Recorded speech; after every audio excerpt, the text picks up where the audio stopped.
kulan wanaagsan daawadayaal meel kastoo aad nagala socotaan halkan waa goobjoog ku soo dhawaada barnaamijka madasha oo xiliyadan oo kale aad daawataan barnaamijkeena waxaa xilligan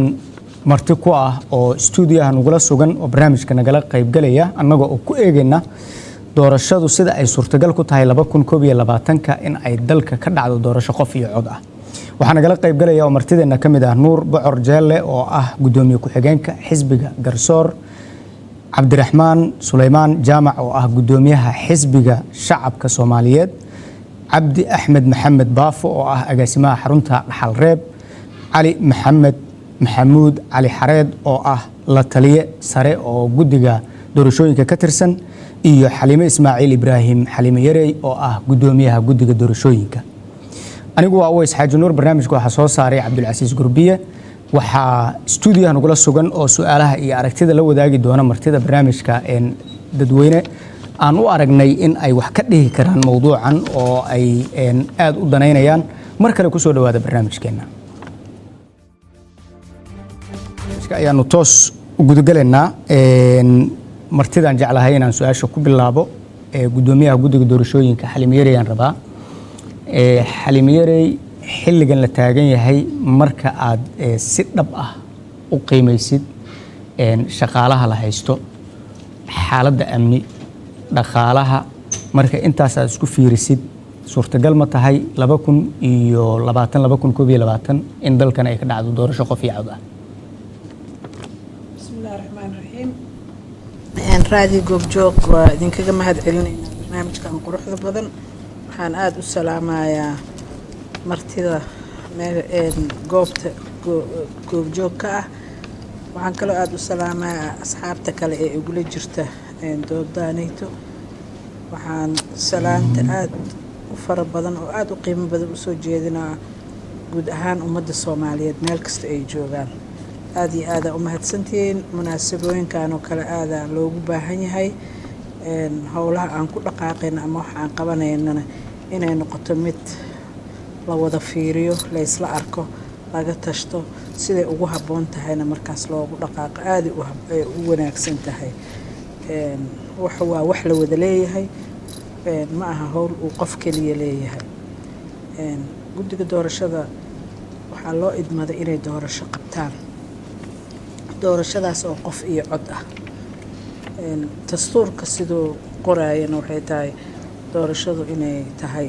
markuu dhamaado xillihaynta dawladda ee markaas la magacaabo la doortay iyo baarlamaanka markuu gaar ahaan baarlamaanka markay xillihayntiisa dhamaato xillihayntaas oo 4 sano ah in haddana la qabto doorasho qof iyo cod ah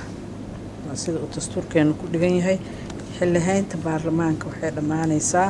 baarlamaanka waxaa la dhaariyay 27 December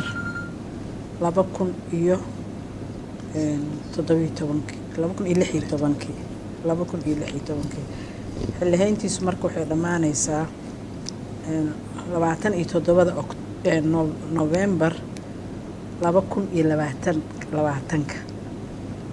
dastuurka marka sida uu nafarayo waxay tahay maalintaas in doorasho la qabto waqtigaas ku beegan ku aadan wax yar way ka hormari kartaa maalmo wax yarna way ka dib dhici kartaa maalmo hadba sidii ku masaabaxdo farsamada hawsha lahay sidii ay u masaabaxdo maalintaas guddiga waxaa baarlamaanku uu dhaariyay 27 July 2015 xillihayntiisu waa 6 sano waxay dhamaanaysaa muxuu ahay 28 July 2021 maalintaas xillihayntiisu ay ku eg tahay marka maalintii la aasaasay laga bilaabo ilaa iyo hadda guddigu wuxuu ka shaqeynayay sida uu doorasho wadankan uga qaban karo doorashadaas ah mid baarlamaan iyo doorashadaas oo mid madaxweyne oo heer federaal ah dastuurku wuxuu qabaa doorasho noocay tahaba inuu guddigan ay tahay mas-uuliyaddiisa ama sharciga loo sameeyey guddigan saasuu qabaa laakiin daruufaha iyo wacyiga waxay ku tusinaysaa maadaama 50 sano aan waddankan doorasho laga sameynin midda ugu horeysaba horta inay aad u adag tahay inuu guddiga diyaariyo taasu aad ugu mashquulay meel kale ma eegin waxaan soo gaarnay hadda aan guddi ahaan aan dhihi karno heer ahaan farsamo ahaan doorasho waddankan waa laga qaban karaa wayna suuroobi kartaa haddii shuruucdii uu ku shaqayn lahaa loo dhiibo shuruucdaas ummadda Soomaaliyeed ay heshiis ku tahay haddana baarlamaanka yaala sharciga doorashada doorasho dhan waa sharci xuduudeeda ugu weyn ay tahay inuu sharci jiro la isku dhaqaayo haddii sharcigaas la haayo doorasho si dhaqsiyo ah loo qaban karaa waqtigeedana waa lagu qaban karaa haddii siyaasiyan rabitaan siyaasadeed ee hogaamiyaasha siyaasaddan ay la yimaadaan inay doorasho la qabto doorasho waa la qaban karaa annagu meesha aan ka jawaabi karno waxaa waay farsamo ahaan doorasho ma la qaban karaa haa farsamo ahaan waa laba qaban karaa nabadgelyada waxyaabo badan oo looga gudbaa jira shaqaale iyo dad in la abuurno ayadana dhaqaalaa la rabaa dhaqaalaheedana ayadana waa la heli karaa sida ay mas-uuliyad isu saareen qaramada midoobay mas-uuliyad iska saartay doorashada Soomaaliya inay dhacdo ayagaa marka dhabarka u ridanaa mas-uuliyaddaas ayadoo laga rabo dowladdan inay ka qayb qaadato waa mahadsanteed waayahay intaan martida aadin waxaan rabaa intii hadda aad ka jawaabtay su'aalihii iiga soo baxay inaan ku weydiiyo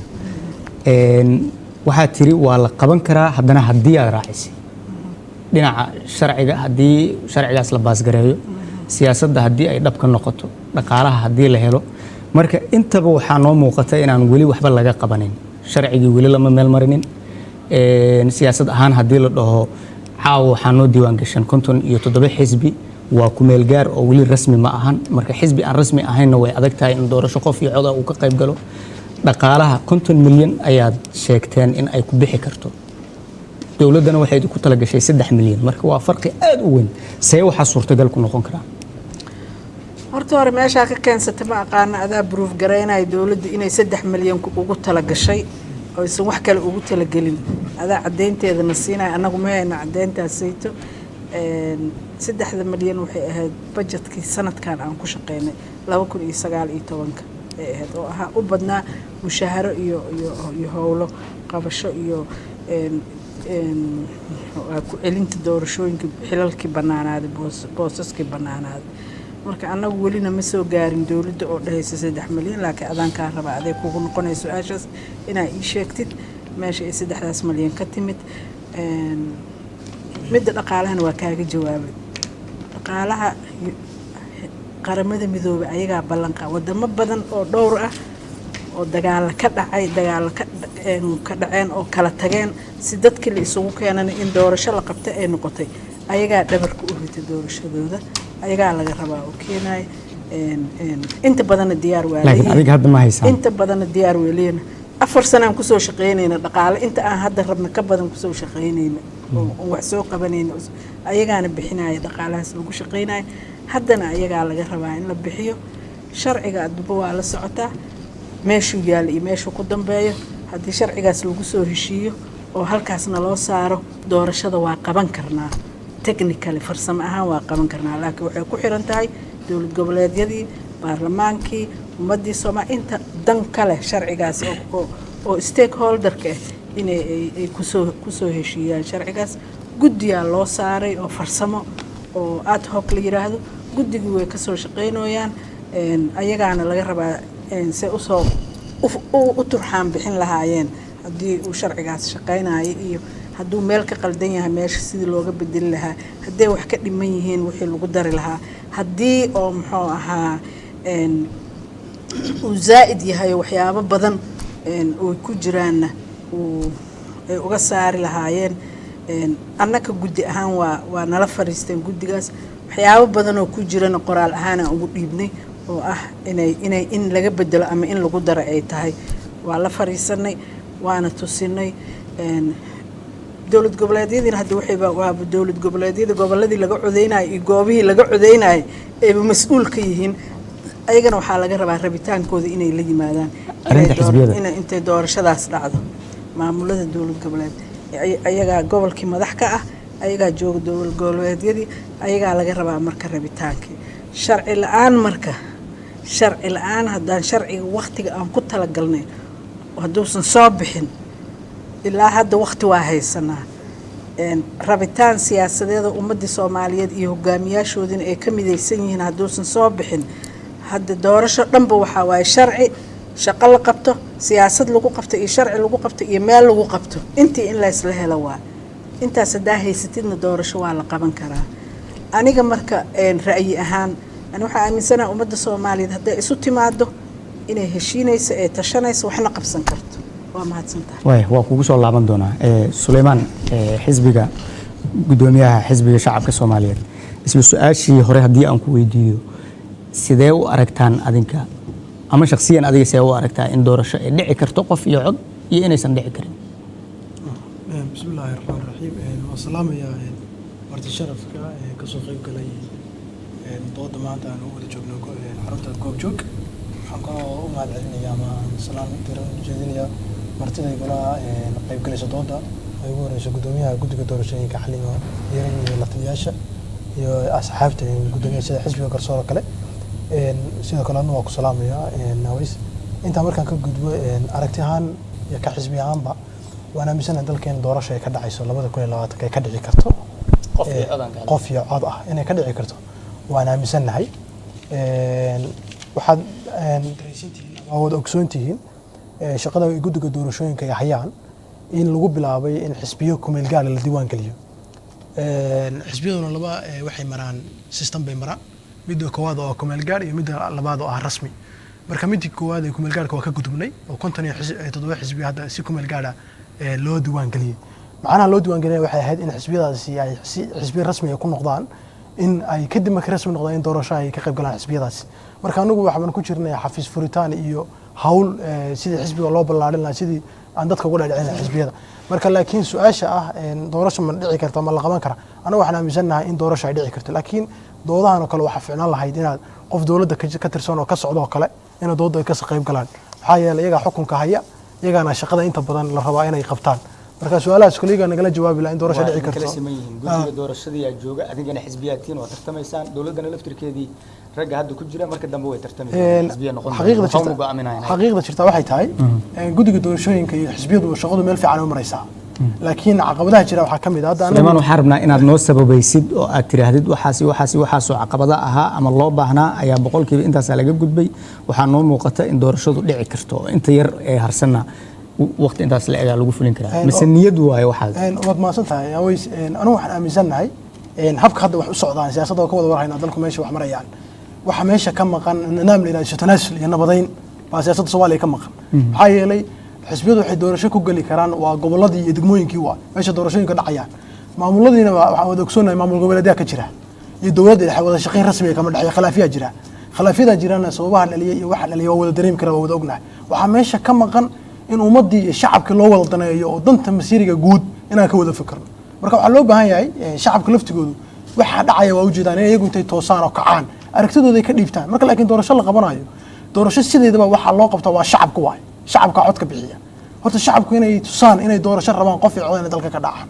siyaasiyiinta ay ku xijiyaan in la heshiiyo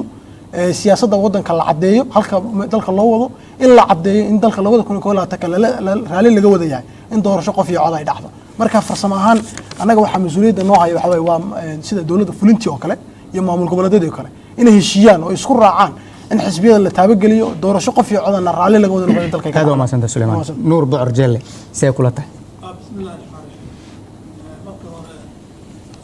إذا فرصة واحد تحسب درايا مدحوينها دولة جيبوتي عثمان عمر قيلة دولة جيبوتي شعبك غيردي كنت من سعد عمر قيلة الله نحرسته أيقنا ثمري من الله سيو أنت أسكدب waxaan salaamayaa howlwadeenada iyo kasoo qayb galayaasha ee kulankan ee goobjoog intaa kadib Soomaalidu waxay tiraahdaa xoolaha xarig baa xiriiriya dadkana xeer doorashada inay qabsoonto mas-uuliyaddeeda waxaa iskale dowladda hadda talada haysa inay diyaariso lambar one inay xaliso khilaafaadka kala dhexeeya maamul goboleedyada maadaama iyada ay tahay dowladda federaalka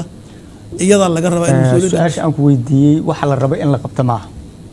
aragtidaada haddii aad fiirisid oo aad odorsid siday wax u socdaan iyo waqtiga noo haray doorashadu ma qabsoomi kartaa mise ma qabsoomi karto dowladda waxa looga baahan yahay wax kale haddii la shaqeeyo waa qabsoomi kartaa waxa aan hadalka oo maasha haddii aan la shaqeyno ma qabsoomi karto waa 50-50 konton haddii la shaqeeyo oo dowladda iyo dadka iyo waxa dhan ay shaqeeyaan oo shuruudaha iyo xeerka la rabo la qabto dowladda doorashada kula muuqataa marka in laga shaqeyn karo haddii daacad laga yahay oo dowladda daacad ka noqoto hadda inay daacad ka tahay ma kula muuqataa maya hadda daacad inaysan ka hayn baa ii muuqata marka ma qabsoomi karto waa macnaha maya way qabsoomi kartaa daacad inay noqotaa ka horeysa daacad inay noqonayna kuu muuqatay soo maaha ya hadda daacad inaysan noqonin daacad inaysan ka ahayn waxaa laga rabaa mas-uuliyadda iyada haysa inay diyaariso qaab kasta oo doorashadan one man one vote ay ku dhici karto oo qof iyo cod ah iyadaa mas-uuliyaddeeda saaran tahay mas-uuliyaddana xisbiyada iyo guddiga doorashooyinka kaalintooda waa diyaarsadeen guddiga doorashooyinka xisbiyadana waa diyaarsadeen cidda ay ku dhiman tahay waa maamul goboleedyada iyo dowladda dhexe federaalka iyagaa laga rabaa inay qabtaa mas-uuliyaddan dowladda dhexe iskale in dowladda ay doorasho ay qabato si dastuurka dhigaayo waay waa kugu soo laaban doonaa cabdi axmed baafo see kula tahay may adaan kugu hormari intaan la dhihin waa qabsoomi kartaa iyo ma qabsoomi karto asla fiirino duruufaha horta ku qabsoomi karta waxaan raadinaynaa waxaa weeye doorasho dadka ay ka wada qayb galaan oo si xora codkooda ay u dhiibtaan dadka ay rabaan ay soo doortaan oo baarlamaanka ay soo galaan waxaan ognahay duruufo oo saamixi kara iyo duruufo aan saamixi karin baa jira aan ka nimaano midda nabadgelyada iyo in dalkao dhan laga qaban karo iyo balgadaal aan u dhigan aan ka soo qaadno in ay suuragal tahay oo maxaan ku rahdaa la qaban karo waxaa hadda taagan sharciga doorashada wuxuu yaallaa weli baarlamaanku yaallaa sharciga doorashadana ansixintiisa waxaa ku xiran sidii loo howlgeli lahaa oo sharciga loogu dhaqmi lahaa oo doorashada loo geli lahaa sharciga kan wuxuu soo gelinayaa laba arrimood oo cusub mid waxay tahay qaabka doorashada oo annaga saan u barannay ahayd sida loo kala badiyo in loo kala qaato mataqaanaa wax la dheeri lagu kala baxo codadka lagu kala baxo halkan hadda waxaa yimid nidaam dheelitiran oo sida codadka loo helo kuraasta loo kala qaadanayo waa arrin cusub waayo waxaa kaloo iyadana cusub hanaanka madaxweynaha loo dooranayo oo iyadana cusub annaga waxaan haysanay taariikhdii horeeto waqtigii dowladdii madaniga ahayd ay jirtayna la isticmaali jiray waayadan dambeetana 19 sano aan isticmaalayna waxay ahayd nidaam baarlamaanka ku salaysan oo inta la soo doorto xildhibaanada madaxweynahana laga doorto baarlamaanka laga doorto hindise sharciyeedka hadda jira wuxuu leeyahay madaxweynaha wuxuu noqonayaa mid toos dadweynaha u soo doortaan waxaana uu iska soo sharaxayaa xisbigaas markuu ku guulaysto meesha madaxweynaha wuxuu noqonayaa markaa xisbiga ugu aqlabiyada badan ayuu noqonayaa wuxuu kaloo sheegayaa in xisbigaasi uu magacaabayo prime ministerkiina la magacaabayo laga dhex magacaabayo xisbiga isagana haddana ku guulaystan laga magacaabayo arrimahaas marka waxa ay yihiin arrimo sida hadda dastuurka ugu jira aan loogu dhaqmi karin si xeerka marka uu u meel maro haddiiba intaa la isku raaco waxay keenaysaa baahi ah in dastuurka wax laga bedelo dastuurkana gacantaa lagu hayaa oo qodobkaasna kuma jirin qodobada ay maxaan ku rahdaa doodii 4 sano soo socotay ku jirtay ma ahayn marka waa qodob cusub oo u baahan marka hore dastuurka laftigiisa in la bedelo oo keenaya in isaga isbedel lagu sameeyo maarta shirkii hadda ugu dambeeyay oo madashii maxaan ku rahdaa dowladda iyo deeq-bixiyaasha caalamiga ay isugu yimaadeen ra-iisul wasaaraha wuxuu sheegay in bisha Juun ay soo socoto ugu dambeys in dib u eegista dastuurka ay dhammaan doonto. haddaan sharciga la waafajinin dastuurka la waafajinin sharciga ma ka weynaan kara dastuurka kama weynaan kara. haddii kaasi uu gadaal u durko ilaa iyo Juun uu gaaro micnaheedu waxay noqonaysaa sharciga kanna wuxuu ka dambaynayaa dastuurka wax laga bedelo. dastuurka marka laga bedelo ayaa isagana la qaadan karaa. marka waxay ku sii durkaysaa waqtigii haddeystaan Xaliima sida fiican uga sheekeynayso haddii waqtiga uu yahay December 2020 hadduu waqtiga yahay oo hawsha taalaana ay tahay yani dastuurkana sidii wax looga bedelaa waxay u baahan tahay is-afgarad siyaasadeed inuu dhaco in la isku garto. dadka isku afgaranayana waxaa ka mid ah dowlad goboleedyada oo haddeertaan si aan ognahay khilaafaad xoog leh dowladdii dhexe iyo kala haysato mataqaanaa. marka waa wax isku wada xiran is-afgarad siyaasadeed inuu dhaco oo dastuurka qaabkiisa waxyaabaha laga bedelayo sida la samaynayo la isku wada waafaqo dib u heshiisiintaasi ay keento marka in dastuurkaasi wax laga bedelo. haddii wax laga bedelo la guda galo marka la isku wada raaco kadib waxaa imaanaysa marka diiwaangelintii baa imaanaysa oo codbixiyaasha la diiwaangelinayo. diiwaangelinta markay dhacdona ma marka loo dareerayo codbixinta loo dareerayo maan xajmigaas hawsha intaas la eg markaad fiiriso iyo waqtiga aan haysanno markaad fiiriso waxaad moodaa inayna suuragal ahayn in December 2020 doorasho ay dhacdo. yani rabitaanka xisbiyadan waa aad u muuqdaa waa jecel yihiin in doorashadaas ay dhacdo codka dhacdo. guddigana shaqo xoog loo ka soo qabtay sanooyin badan buu ka soo shaqeynaya waa rabaa mataqaanay dhacdo. laakiin runtan hortaalla markaad fiiriso waxa weeye suuragal ma aha wax suuragali kara ma aha. hadday marka suuragal ahayn ama ay dhici kartay inaanu doorashadaas aynan sidii hadda sida lagu fikiray inay u timaado hadday dhici karin waxaa habboon in laga fakaro haddeertaan maxaa kaleeto la samayn karaya haddii December la gaaro. way xalka dib aan u dhiganaynaa Cali Xareed la taliyaha waxaan rabaa inaan weydiiyo isla su'aashan laakiin ayada oo hadda baafi intii uu sheegayna aan ku darsanayno tusaale baafi hadda caqabada uu ka sheekeeyay weli sharciga le ku kooban tahay ammaanka uu noo dhiman yahay khilaafkii maamul goboleedyada iyo beelaha iyo dadka is haysta iyo uu noo dhiman yahay dhaqaalihi hadda aan ka hadalnay uu noo dhiman yahay waxaasoo dhan siyaasad ahaan. marka adiga hadda maxaad aaminsan tahay adoo waaqica aaminaadaadana ku saleynayo? waa mahadsan tahay. horta dalkan doorasho waa ka dhici kartaa. qofkii raba inuu maqlo doorasho ma dhici karto isagay jirtaa. guddigu sidii hadda guddoomiyuhu u sheegtay shuruucdii xeer hoosaadyadii iyo wixii oo dhan iyagoo qabyo qoraal ah bay yaallaan. waxaana la waafajinayaa sharciga markii baarlamaanku soo ansixiyo ayaa la waafajinayaa wax yar bay qaadanaysaa. diiwaangelintii qorshaheedii waa yaallaa. dhaqaalihii waa loo hayaa. sharciga doorashada golaha wasiiradu waa ansixiyeen. baarlamaanku wuxuu u saaray guddi soo eega oo wixii turxaana oo ku jira ka soo bixiya. tan hadda uu wasiir baafo u sheegay oo dastuurka si doorasho loo galo dastuurkan in wax laga bedelaa caqabad ma aha.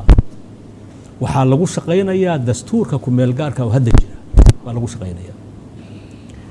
waxyaabaha guddigan ay samaynayaan waxaa ka mid ah sharcigan inay waafajiyaan dastuurka ku meel gaarka oo hadda noo yaala. marka haddii guddiga diyaar yahay sharcigii doorashadana uu ku jiro processkii uu yani qaabkii lagu ansixin lahaa uu ku jiro lacagtina diyaar tahay dowlad goboleedyadana ayna wax dhiba ahayn oo mar kasta la is afgaran karo oo waxa la isku diidan yahay aanay ahayn wax saa u sii weyn iyadoo la tixgelinayo oo la aqoonsanayo doorasho waxay ka dhacday dalal inaga dhibaato badan aan laysu mari karin buuro iyo webiyo u dhexeeyaan dad iskala luqada oo cadowah oo isu cadowah ay degan yihiin innaga waxaan nahay hal qowmiyadana dhibaatada hadda jirtaa waxa weeye 20kii sano nidaamkii aynu ku soo dhaqmaynay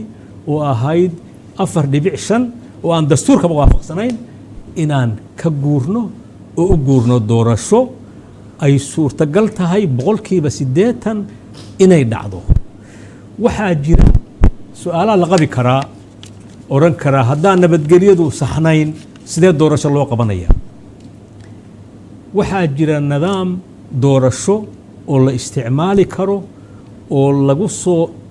loo soo isticmaalay wadamo inagoo kaleeta ama inaga daran tan doorashada madaxweynaha oo sharciga hadda qabyo qore hindisaha sharciyeedka doorashooyinka hadda uu sheegay wasiirku waxa weeye wixii maalintii la gaaro sharciga doorashooyinka in la ansixiyo haddii aan weli dastuurka wax laga bedelin wuxuu noqonayaa si toosa mid u waafaqa dastuurka hadda jira waayo sharci lama soo saari karo dastuurka aan waafaqsanayn hadda jira marka jawaabteedu waxa weeye doorasho waa dhici kartaa siday u dhici karto dad fara badan baa su'aalo qaba fasiraad fara badan baa laga bixin karaa waa diyaar waa mahadsantahay hal su'aal kale aan rabaa bis inaan kugu celiyo kadib dadweynahan siinayaa waa qaybsanaynaa annaga iyo dadweynaha waxaa la dhahay waxaa la qaadanaa nidaam la yidhaahdo proportional representation dadka badankiis ma yaqaanaan maxaa loola jeedaa marka hore proportional representation of Soomaaliga waxaa lagu yiraahdaa matilaada isu dheelitiran مثلا afar qof baa waxay u tartabeen hal kursi nidaamka ka soo horjeeda nidaam kala jira oo la yiraahdo qofkii ugu codbatow qaado kan ma aha kan waxa weeye haddaa afar ku tartantaan oo afar kursi u tartantaan afar xisbi ay yihiin xisbi waliba dadkii intii codaysay intuu ka helo in la mida ayuu ka helayaa kuraasta ka soo qaad degmo ayaa waxay lahayd afar kursi waxaa u tartamay laba xisbi xisbi wuxuu helay degmadii intii codaysay 50% xisbigaas wuxuu helayaa laba kursi xisbiga kaleetana labadii kursi oo kale uu helayaa 50% bay kala qaadanayaan macnaha waxa weeye intuu uu ka helo dadka codeeyay ayuu ka helayaa ta kaloo nidaamkaasu leeyahay waxa weeye xisbiyaa loo codaynaya qof loo codayn mayo xisbiyadu liis bay keensanayaan intaan doorashada la gelin liiskaasoo ah liis isu dheelitiran oo dastuurka waafaqsan oo dadkii oo dhan ku wada jiraan nidaamkaasi waa midka hadda ku jira hindi sharciyeedka laakiin waxay ku xiran tahay hadba nidaamka baarlamaanku soo ansixiyo oo markii la soo ansixiyo uu guddiga doorashada ku shaqaynayo marka nidaamkaas matilaada isu dheelitiran asalkiisu waxa weeye cod xisbi walba codka guud inta codaysay intuu ka helo in la mida ayuu ka helayaa kuraasta marka fasiraad dheer buu u baahan yahay hadda u malayn maayo waqti badan oo aan ku fasiro inaan haysto laakiin waa sidaa cid wax waayeysa ma laha haddii kale oo nidaamka kale oo Maraykanka iyo Canada ay isticmaalaan waxa weeye haddii hal coda uu dheer yahay qofka kursigaas inta ku tartamaysa qofka halka cod dheer ayaa qaadanaya مثلا waxaa ka dhacday Canada waxaa ka dhacday hal kursi baa waxaa u tartamayay afar murashax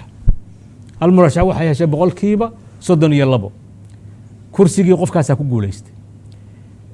intii kale oo 68% dadweynihii codeeyay matilaad ma helayaan kaas inagana ma anfaco marka waxaan markii sharciga laga soo shaqeynayay oo dawladdu ay soo habeynaysay tala fara badan baa la geliyay khubaro fara badan oo Soomaaliya iyadoo ay la kaashanayaan khubaro ajnabiya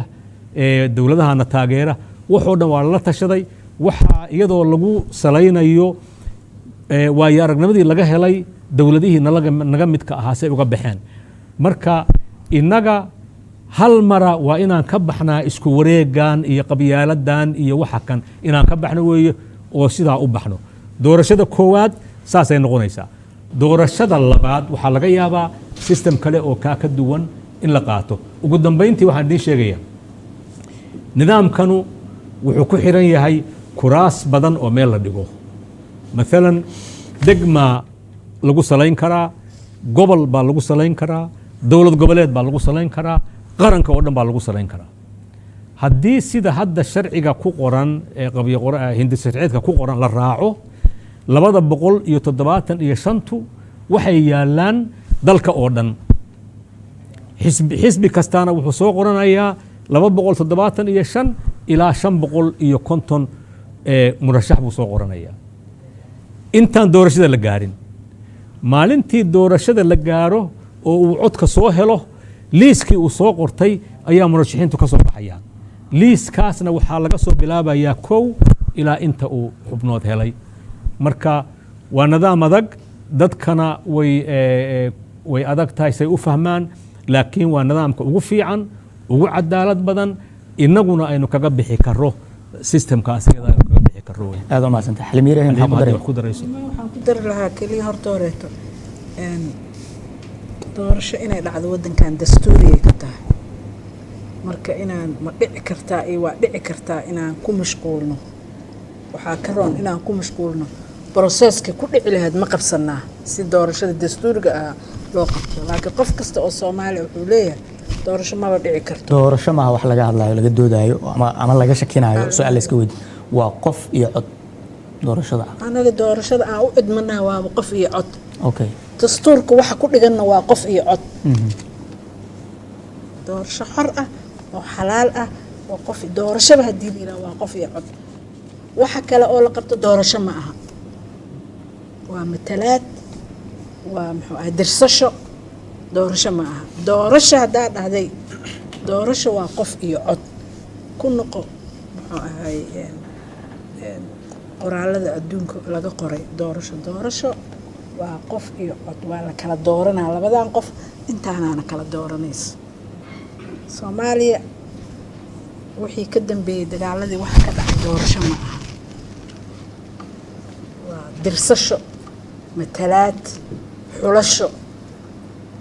ay ahaayeen. horta madaxa intaas gelino. marka maadaama ay dastuuri tahay, war habkii aan u qabsan lahayn doorashada, broseska aan u qabsan lahayn, inta mas'uulka naga ena ha ka doodo, inta muxuu ahaay shacbigaana ha ka doodo. xaq aa u leedahay waa waxay ka mid tahay xuquuqda waaweyn ee qofka muwaadinka uu leeyahay inuu wax doorto. marka inaan ka murano doorasho maba ahanba. haddii kale dastuurka laga soo dirtay proportional representation hadday nagu cusub tahay, doorasho dhan aa nagu cusub. maxaa yeelay 50 sano wadankan doorasho lagama qabanin. 69kii u dambeysay 4 doorashaa la soo qabtay oo 53 ka bilaabanayso wadankan. 4 proportional representation ay ahayd. waa doorasho aan soo qabsano oon ku soo shaqeyno oon ku soo soconay. adinka ma garan kartiin, dhalinyaraha tiin ma aa joogin. aniga safkaan galay doorashada magaalo Matabaan la yiraahdo. waa la iga bixiyay, waa yartahay baxaa la yiri, ma aadan gaarin. muxuu ahaay 15 sano markaas la rabay, 18 sano ma ahayn. waa la iga bixiyay. adinka intee ku jirtiin marka? 60 iyo meeqsanaa jira? 3 sano yaa waa sheegaa ma qari da'deeda ma qari. alxamdulillaah ilaaha i gaarsiiyey. anigaan gelin doorashadaas. adinka intee ku jirtiin marka? laakiin wadankay ka dhacday 53 dhacday ee ka soo bilaabatay ilaa 69kii dhacaysay. proportional representation ay ahayd. ismatalaada loo siman yahay ahayd oo loo siman yahay. waxaa marka xaq aa leedihiin waa doorasho inay dhacdo. dastuurkay ku qoran tahay. 2016kiina heshiisaa lagu galay inay doorasho inay dhacdo qof iyo cod ah. xataa wadamo islaameed aa marqaati ka ahaa heshiiskii la kala saxiixanayay inaa mar dambe xulasho iyo 4.5 kan iyo lagu noqonayna doorasho qof iyo cod in la qabto. heshiis dhacayuu ahaa dastuurkana wuu ku qoran yahay waxa lagu shaqaynaana baafo dastuurka hadda jira waaye oo ku meel gaarka ah laakiin mid 2019 soo baxaya doorashadan shaqo kuma laha kumana shaqaynayso heshiiskii mutual accountability framework ka soo baxay Soomaaliya iyo dadkii wax tarayay oo ajnabiga ahaa waxa waaye in doorasho la qabto inuu sharcigan soo baxo 2019 December inuu soo baxo 2020 in doorasho qof iyo cod la qabto laakiin waxa aan ku qaban karnaa processa naga dhiman processkaas naga dhiman waxa waaye sharci heshiis lagu yahay iyo doorasho heshiis lagu yahay in doorashada ay dhacdo in heshiis ay madaxda ku noqoto shacbiguna uu weydiisto xuquuqdiisii waa maasantahay ay si kooban fiiri dad baa waxay qabaan doorasho qof iyo coda hadday maxaa kaloo la qaban karaa waxa way marka hore waa inaad dastuurka jabisaa marka hore waa inaad dastuurka jabisaa saa wax kale u qabato qodobka 64 ee dastuurka wuxuu sheegayaa golaha shacabka waxaa lagu soo dooranayaa doorasho xor ah toos ah oo qarsoodi ah waxaana dooranaya shacabka jamhuuriyadda federaalka Soomaaliya si wax kale loo aado qodobka waa inaad jabisaa ta kale nidaamkan aan sheegaynay oo ah matilaada isu dheelitiran dadku waxay ka codaynayaan oo laga diiwaan gelinayaan meeshii nabada meeshii nabada bay ka codaynayaan dadku waxaa jira wadamo danan oo wada nabad ah dadkoo dhamay wada codayn karaan intii codka xaq u leh laakiin ay soo baxaan 30% iyo wax yar ay soo baxaan intaa soo baxday ayaa la tiriyaa codadkaas ayaa lagu maamulaa marka shacabku Soomaaliyeed iyaga awoodda iska leh sida uu sheegayo qodobka 46 awoodda ummaddu waxay ka bilaabataa shacabka waxayna ku dhamaataa shacabkay ku dhamaataa sidaa daraadeed matilaadooda waa inay noqotaa mid furan oo ay ka wada qayb galaan marka dadkan ku warwareegaya noocyada kale iyo tii mataqaanaa 2016 oo xoogaa la siyaadiyay marka hore waa inay dastuurka jeexjeexaan ka bacdi ay markaa waxay rabaan sameeyaan way aad u maasantiin dadweynaha hay su-aasha koowaad waxaa waaye xalimari weydiinayo 69 doorashada u dambeeyay oo Soomaaliya ka dhacdo waxaa la sheegaa in oo khaladaad badan oo ka dhacay iyo ku shubasho hadda 2020 hadda aan laga yaabaa inaan gaarno see loo control karaa accountability doorasho sax ah oo fair ah oo qof kasta muwaadin Soomaaliyeed codkiisa dhibto oo aysan dhicin xisdan marin yani controlka noocaas soo dhici kara Soomaaliya waxaan ku sheegaa doorasho 100% sax ah adduunka maba ka dhacdaba laakiin see ugu dhawaanaa saxnimada inaan ka shaqeyno waay hatta waxaa la yidhi biometric ha la keeno Nigeria indhoy doorasho korjoogo ugu tegay geedo tablet yar geedo lagu qofka kaarkiisa la gelinayo la fiirinayo 7 meel oo la fadhiyay 4 halawday geedii shaqeynayda markaas waxay noqotay dadka in la qoro in wax la sameeyo in sidii loogu talagalay ma noqonin oo la isu soo diyaariyay haddana wax badanaa laga bartay doorashada maalintii 69 ka ahayd meesha ay marayso doorasho iyo maanta meesha ay marayso ma isu dhawa waxa xisbiyada powerful noqona awood yeelanayo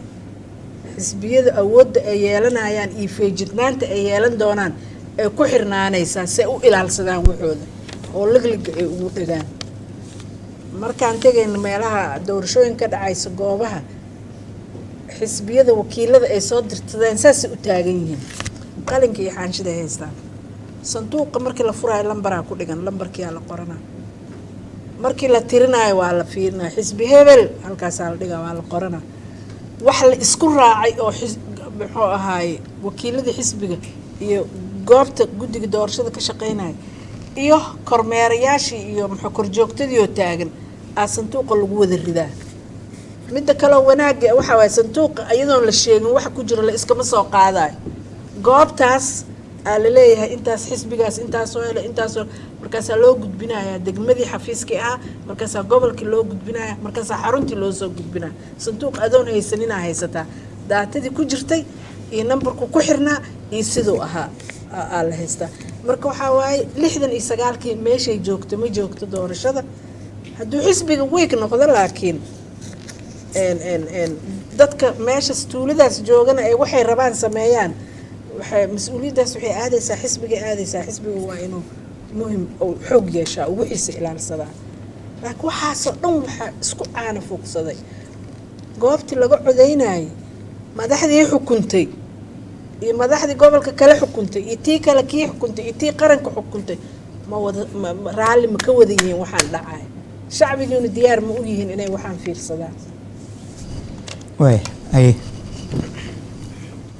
la taliyaashii sharci yaqaanada iyo xisbiyada iyo kasoo qaybgalaashu waa salaamaya iyo goobjoog intaa kadib ra'yi ahaan anigu waxaan aaminsanahay hawsha hadda aan ka sheekeynayno inay adag tahay duruufo jir awgeed laakiin waxaan rabaa guddoomiyaha la taliyaha waxaan ka maqlayay hadaato dadka qaara codayn kara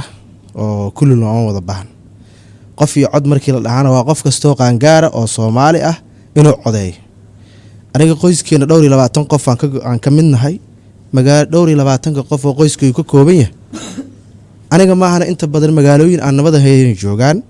duruufuuna is u saamaxayn anigu marka hadiiba ay dhacdo in doorasho dhacdo aniga kaliya aan dhiibto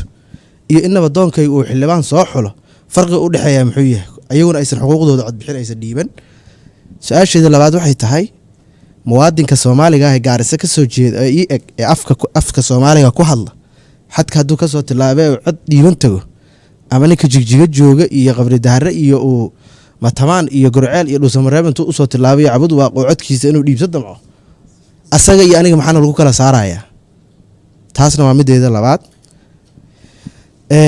tan kale tala soo jeedinaan waxaan u soo jeedin lahaa guddiga farsamadooda iyo shaqooyinka ay wadaan aad aan ugu qanacsanahay ayagu waa dad oo shaqooyinkii hadda loo igmaday kolley wada laakiin sida guddoomiyuhu ka dhawaajisay waxaa loo baahan yahay in sharcigii uu ansaxmo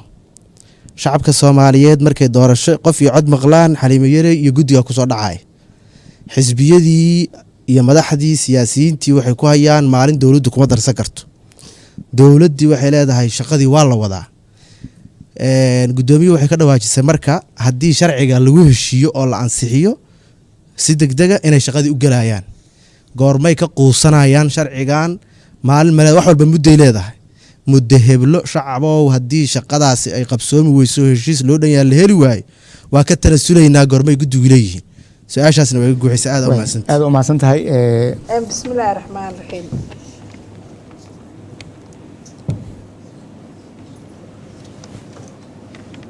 dadka codeynaya Soomaaliya waxaa lagu qiyaasaa inay 12 milyan tahay 2 milyan waxaan dhahnay dadka dibadda naga jira waa qaxay ama meelahaas soo ka jooga ama naga maqan milyan iyo bar ilaa 2 milyan Soomaaliland tira koobkeeda lagu qiyaasaa waa meeq 3 milyan meeqa ku soo hartay يا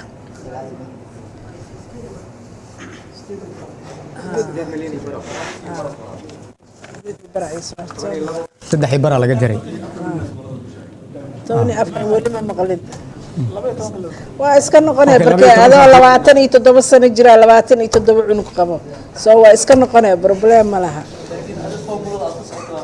qashin amala loo dhalay qashin amal ya dad lama dhalina ya dad badan waxay joogaan meel aan laga codeyn karin I would say 1 milyan bar kaleeto inay joogaan meel aan laga codeyn karin waa badiyay waliba meeqa soo hartay 7 qiyaastii sida cilmiyan dadka codayn kara waa nuska tirada aa haysatid cilmiyan marka 3 milyan ilaa 3 milyan iyo baraa codayn karta annaka waxaan sameynay qiyaas ah 3 milyan ilaa 2 milyan oo qof inay codayso in odagaada uu kusoo magacaabo oo 1,100 qof xildhibaano 250 iyo 54 senator ay ku soo magacaabaan iyo inay 3 milyan ilaa 2 milyan ay ku soo doorato farqiga u dhaxeeya adba waa garan kartaa adba waa garan kartaa waxaa ognahay meelaha oo shabaabka uu joogo dadku inay ka soo tageen oo IDP la yahay barakacayaal aad loo daadsan yahay wadanka kasoo bilow xamar boosaaso ku gee hargeysa wuxuu ahay dhulkaas oo dhan mar saasaa loo daadsan yahay meeshaa tagtid anigu waa tegi meel kasta waa arkay shaqadeena ahayd waa soo kormeerna waa soo aragnay tirada iyo baaxadda ay leeyihiin maxaa dadka barakacayaasha ah meelaha kale aad u yar yahay dadka maalin kasteena ka soo qaxaan ka soo socdaan haddaan helno maanta 2 milyan iyo bar oo noo codaysay waxa waaye tallaabo aad u weyn aan qaadnay Tunisia nabad waaye doorashaa ka socotay hadda waa lagu celinayaa 10 out dadkii yimid ee codeeyay meeqay ahaayeen wadankaas nabadda ah boqolkiiba 32 codaysay xaliim yare meeshaas aan ka dhex galno Tunisia wadanka oo dhan ayaa tiradaas ay ka codaysay hadda tiradii aad sheegaysay Somaliland oo 3 milyan iyo bar ah 2 milyan aad ku qiyaastayna waa ka reebtay marka meel ay Somaliland ka maqan tahay Somaliland kama maqnaa Somaliland waxay la mid noqonaysaa meesha shabaabka ah uga tagtay ay la mid noqonay dadkooduna waa imaanayaan waa la represent gareynaya ma laga tagin wax laga tagay ma jirto meesha meelana siyaasiyan aanan uga furi karin oo sanduuq u geyn karin meelana nabadgelyaana u geyn karin halkaanay wada joogaan wasiirro yihiin xildhibaano yihiin senator yihiin and they will be sida hadda loo represent gareynaa sababaha dhahaysa national constitutional hadii hal laga dhigo oo la isku raacna arrimahaas ka mid ah qofku inuu meesha rabo ka codayn karo siyaasiyan aan ku siyaasiyan su'aasha waa ku siin doonaa su'aasha labaad qofka Soomaali waay waxaan ognahay qof baabuur lagu soo qaaday oo yimid bedelka uu sameyn karo inta ay la eg tahay aad u yarta dadkan waa la diiwaangeliyaa codbixiyaha la sameynaya qofkii la garan waayo bulshada meeshaas joogtaa taqaana odagaaga keenaa lagu leeyahay heblow keenaa lagu leeyahay Somaliland ana haddaan tag waxaa la yidhi odagaaga keen sikaar inaad reer Somaliland tahay keen odayaan geyna bulshada waa istaqaanaa meeshaas goobtaas waxa laga sameeyay waa la is yaqaanaa qofaa damiinana qofaa sheegaa laakiin haddana inta ay kugu sameyn kartaaba iska yarba Soomaalida buulaxaawo iyo luuq iyo afmadow iyo joogto doorashada Kenya waa aadan waa ka soo qayb galaan waa soo sameeyaan waan Soomaali inta joogo waa la ogyahay waxaas oo dhan waa dhacaan wadamada Afrika oo dhanaana saas ah ay ka dhacdaa Masaayigu marna Uganda ay tagayaan ka soo codeynayaan marna waxay imaanayaan Kenya marna Tanzania aadayaan ay ka soo codeynayaan laakiin wax iska yaraanay influence ay kugu yeelanayso goorma ka tanaasuleysin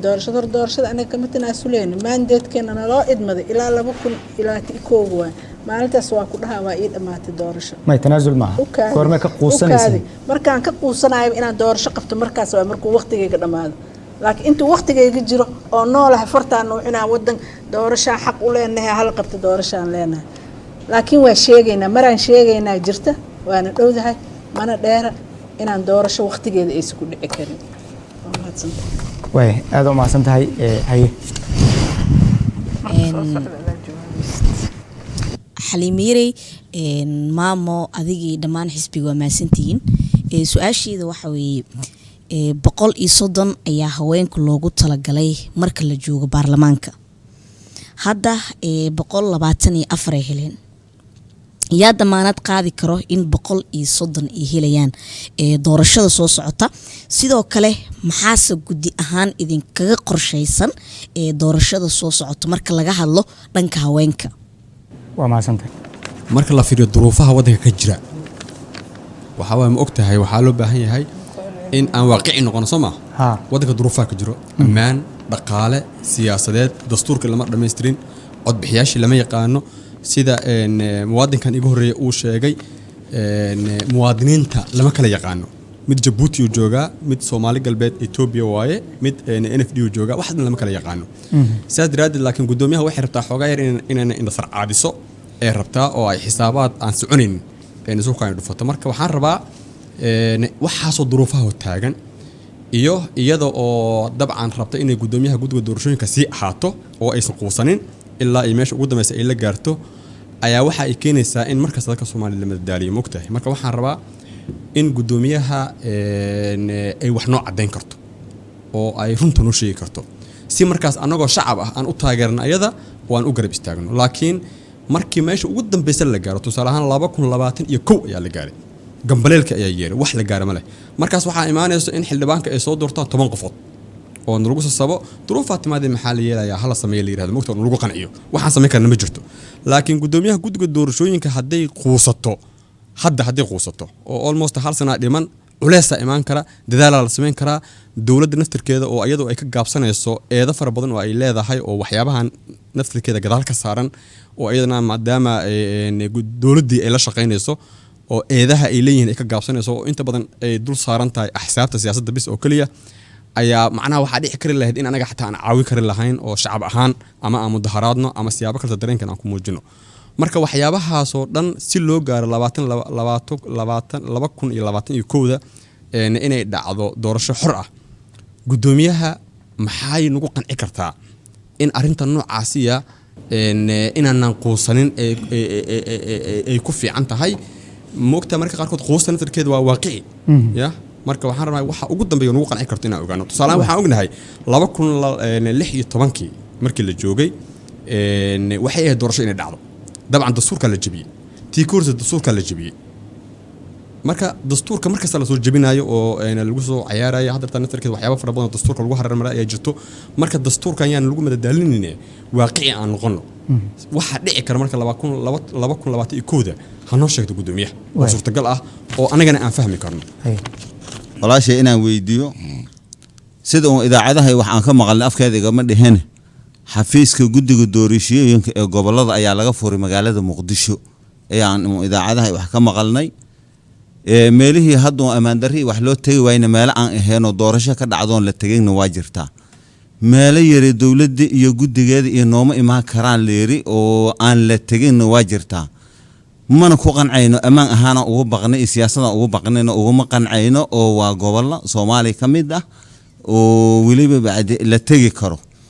Soomaalida waxay tiraahdaa meedkay ugu dambeeyay kaas la siisido tii hadda buuqeeda uu taagan yahay oo halkaa ha xumaata samaatay doorasho ka dhacday guddiga ka jiri marka waxaan rabnaa gudoomiyaha inaan weydiiyo guddiga doorashooyinka gobolada iyo guddiga doorashooyinka qaranka waxa u dhaxeeya mise guddiga doorashooyinka ee qaranka meesha la leeyahay waxaan ku soo koobaynaa magacaas guddiga doorashooyinka gobolka Banaadir ma ku soo koobi karno billahi tawfiiq assalamu alaykum waa ma santa saddexdan su'aal ka jawaab bismillaahir rahmaanir rahiim horta haddii aan ka hadalno midda oo koontada haweenka dastuurka waxaa ku qoran haweenka in la tixgeliyo laakiin waxaasay leeyihiin oo cad ma ku qorna haweenku waxay ka mid yihiin muwaadiniinta Soomaaliyeed waa in wixii xaqooda la siiyo sharciga xisbiyada waxaa ku qoran xisbiyada isdiiwaan gelinaya guddiyadooda ay keenayaan oo liiskooda 30% inay haween ahaadaan aan kula xisaabtanaa kaan keenin waa celinaa marka sharci aan taabsan karnaa jira sharcigan hadda oo baarlamaanka yaalana asagana waxaa lagu dhigay haweenku inay 30% yeeshaan haddii ay xildhibaanada isku soo raaci doonaan iyo haddii kale ma ogin laakiin haweenku olo badan ay u galeen xildhibaanadana waa la arkay in qodobkaas sidiisa loo daayay maadaama uu sharciga dastuurka uusan ka hor imaanaynin marka laba gabdhoodoo aad arrimaha haweenka ugu ololeyn jiray oo ka shaqayn jiray oo haweenka wax soo baray oo haweenka u taagnaana guddiga waa ka mid yihiin marka kalsooni ku qaba iyadoon si gaara aanan ugu hiilinayn haweenka lama xaqiraayo dadka muxuu ahaay maatada tabarta daran oo lama xaqiri doono haddii ilaahay yiraahdo dad laga tegay badanaa jiro ayaga naftooda lama xaqiri doono xaqa ilaahayaan ku shaqaynaynaa maxaa yeelay kitaab jaamacan gacanta saarnay kitaabkan aniga agteyda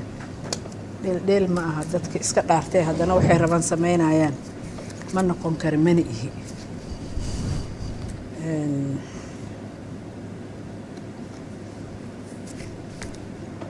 su-aasha nuur waxay ahayd runta noo sheeg annaga hadda indharsaan caadinin haddaadna adinka idin is-indharsacaadin aniga idin indharsacaadinayo awoodaa leedihiin awooddiinana waxaa waaye in doorasho la qabtaa dastuurka ku dhigan ee raadsada halkaasaa fadhinina eed beena iyo cay beena iyo tuutar beena iyo ha ka shaqaynina danihiina raadsada maxaa idinka indharsraacidina oon ka hela ani inaa idin indharsraacid waaba u dhaartay inaan doorashadan qabto ilaa 2021 Julayna ma la sugooyin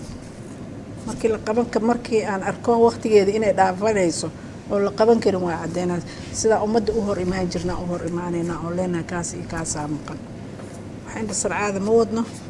waa aaminsanahay inay doorasho dhici karto waa xuquuq ay leedihiin inaan nagala shaqaysiinaa rabnaa si ay u dhici lahayd laakiin hadda halkaas iska fadhidiin oo ay leedihiin doorasho ma dhici kartee beenta naga daaya hadda weligiinba odayaa idinku soo magacaabaa madaxan waa leedinka tumaa qabiilna waa u qaybsanaanaynaa weligiin isuma imaanayno Soomaali isuma imaanayso mana la isu soo dhawaanayo wax aan idinku indhasarcaadinayno ma jirto guddoomiyenimo aan raba inaan iska haysto ma jirto ma fahamto waana loo dhiibay waajibkeedana waa gudanaynaa haddaan gudan weynana qoortana soo qabtay banaanka naga soo dhiga waa midda laga la'yahay shacbiga muxuu ahaa hadal aa weydiisaa jirta oo aga maqan yahay oo ahaa anyways intaas aan kaaga si sareexada haa 2016 yes annagoo joognaa la qabtay doorasho aan qof iyo cod ahayn goormeena la magacaabay annaga waa kuu sheegaa daay 27 July 2015 isla July daas annagoo shaqo qabanin oo markaas leeyahay magacaab ra'iisul wasaaraha baarlamaanka yimid wuxuu yiri doorasho qof iyo cod ma dhici karto nidaam kale aan raadinaynaa iyo sidii Soomaaliya ku heshiin lahayd sababtay u dhacday waxay ahayd doorasho looma diyaar garoobin guddi ma jirin waxba lama qaban haddana maanta waxaan maraynaa goobihii lagu codeyn lahaa inaan hayno on diyaarinayno way aad markaas guddi ma jiro hadda guddiyaa jira guddi doorasho oo xamar la yiraahdo ma jiro dastuurku wuxuu dhigayaa guddiga doorashada qaranka Soomaaliya guddiga madax bannaan doorashooyinka qaranka uu dhigayaa xafiis waxaan ku leenahay Jubbaland xafiis waxaan ku leenahay Puntland xafiis waxaan ku leenahay South West xafiis waxaan ku leenahay Hirshabeelle xafiis waxaan ku leenahay Galmudug haddana xamaraan xafiis banaadir ka sameeynaa dowlad goboleed jirta oo maanta jirto oo tiri guddiga doorashada nooma imaan karaan weli ma hayno waa tagnaa waa ka shaqeynaa waana wadnaa hawsheena ma hayno dowlad goboleedna dhahday nooma imaan kartiin mana soo bixin waa mahadsanta ay cali waxaan rabaa inaan idinka iyo intana dhegaysanaysa u cadayno guddiga madaxa bannaan ee doorashooyinka qaranku hawshiisu waa hawl farsamo siyaasad kama shaqayno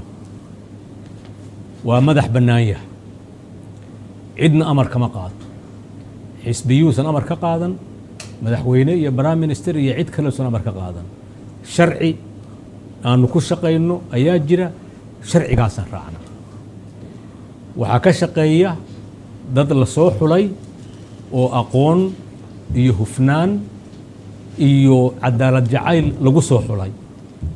marka dad badan baa waxay weydiiyaan guddigu amuu qolo u hiiliyaa nidaamkan doorashada loo dhigayna oo sida laysu eegayo oo ay isugu miisaaman tahay si qof cadaalad darro u sameeyo ama koox yar u samayso waa adag tahay. waayo nidaamka loo codaynayo, sida dadka loo diiwaangelinayo, magacyada dadka meesha la dhigayo, dadka mataqaanaa korjoogtada ah oo xisbiyada ka socda, dadka ururada caalamiga ka socda, waxaasoo dhan baa indhuhu sidaas ugu taagan yihiin, marka lama samayn karo. laakiin waxay ku xiran tahay ummad iyadaa isdhista, ummad iyadaa mustaqbalkeeda ka shaqaysa, cid kaloo kaaga shaqaynaysaa ma jirto. haddii aynu ku talagalnay in dad Soomaaliya inooga dhigo dal barwaaqo ah, weligeen gaari mayno. waxaan xusuustaa kacaanka markuu dalkan ka dhashay, dana fara badan baa jiray oo isku qasan. nimankii kacaanka dhaliyay waxay yidhaahdeen waxaasoo dhan ma rabno, ha la isku tashado. iskaa wuxuu qabsaa lagu dhisi jiray meel kasta. hadda barnaamijkan loo bixiyey isxilqaan. isxilqaan hadda waa aragtaan meelo badan baa lagu sameeyey. marka waxaan ka wadaa guddigu mar hadduu madax bannaan yahay, wuxuu u baahan yahay taageerada dadka. sidii hadda guddoomiyuhu u sheegtana, qofka xuquuq iskama helo meel iska taalla ilaa uu xuquuqdiisa u dagaalamo ma ahane. codku waa xaq shacbiga Soomaaliyeed u leeyahay. codkaaga ayaa wax ku bedeli kartaa. waxaynu ka soo baxnay waqtigii xabadda iyo dagaalka, waqtigii codkaynu joognaa.